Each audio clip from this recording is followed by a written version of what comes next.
প্রিয় ভিউয়ার্স, যারা আমার চ্যানেলটিকে লাইক, কমেন্ট, শেয়ার এবং সাবস্ক্রাইব করেন তাদেরকে প্রীতি ও শুভেচ্ছা জানিয়ে আমি আমার প্রতিবেদনটি শুরু করছি।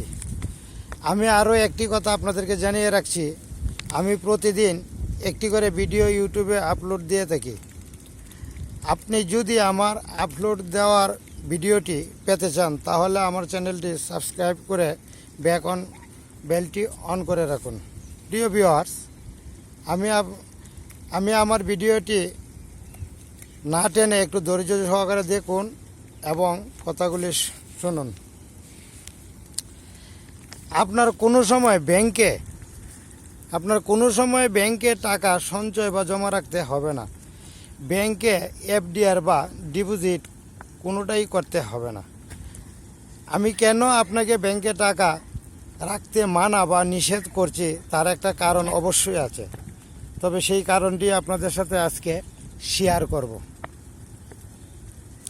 যাদের বসবাস গ্রামে এবং একটু ধৈর্যশীল ও পরিশ্রমী ব্যক্তি, আমি তাদেরকে মানা বা নিষেধ করছি ব্যাংকে টাকা রাখতে হবে না। যাদের বসবাসের চারিপাশে খোলা জায়গা আছে, শুধু তাদের জন্য মানা বা নিষেধ করছি। বর্তমান বাজার মূল্য একটি নতুন রাজহাঁসের দাম 1200 থেকে 1500 টাকা। এখন আপনি একটু কষ্ট করে 10টা মেয়ে হাঁস আর 4টা ছেলে রাজহাঁস ক্রয় করেন, তাহলে মোট হাঁস হবে 10 আর 4 14টা। মোট দাম হবে 14 গুণ 1500 সমান 21,000 টাকা।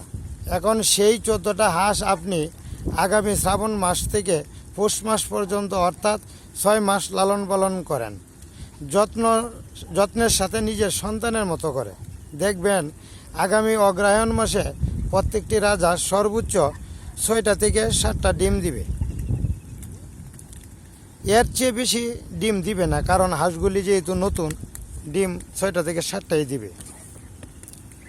নতুন হাঁস হলে প্রথম বছর 6-7টা এবং 6-7টা ডিম দিবে এবং একবারই ডিম দিবে। দ্বিতীয় বছর হলে 2বার ডিম দিবে। প্রথমবার দিবে 10টা থেকে 12টা এবং দ্বিতীয়বারে ডিম দিবে 5টা থেকে 7টা ডিম। প্রিয় ভিউয়ার্স, মূল কথায় ফিরে আসি। এখন আপনি ওই 14টা হাঁস ক্রয় করলেন, তার মধ্যে মেয়ে হাঁস 10টা। ওই 10টা হাঁস প্রত্যেকটি 6টা করে ডিম দিলে মোট পরিমাণ হবে 10 গুণ 6 সমান 60টা। তার মানে আপনি আগামী মাঘ মাসে 60টা বাচ্চা যোগ বড় হাঁস হবে 14টা। তার মানে 60 যোগ 14 74টা হাঁসের মালিক।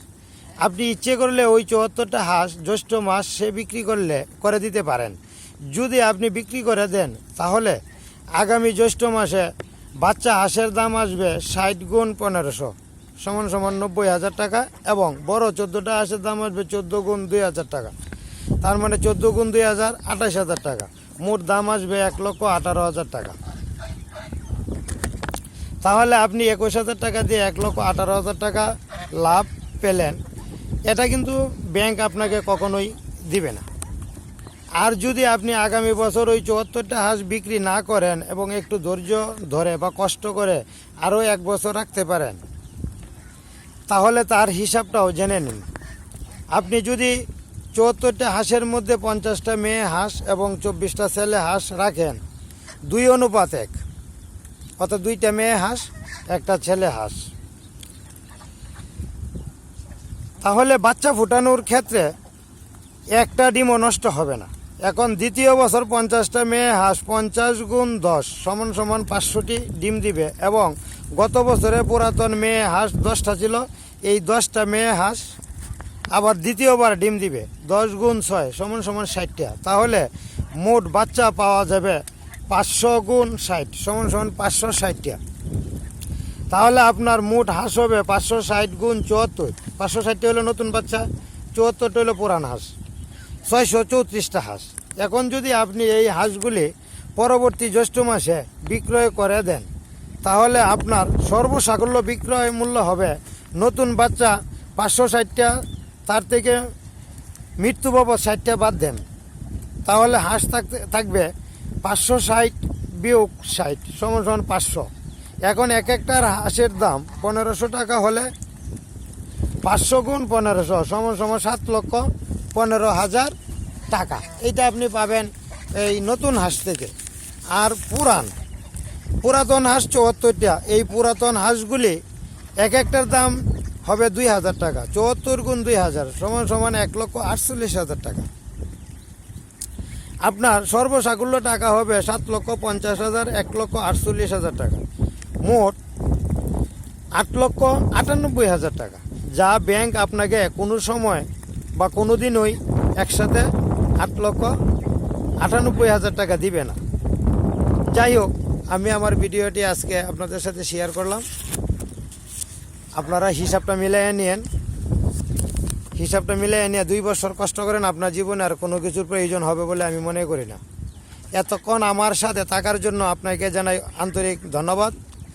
আগামীকালকের নতুন ভিডিও দেখার আমন্ত্রণ রইল এবং আমার ভিডিওটি সাবস্ক্রাইব করে পাশে থাকুন।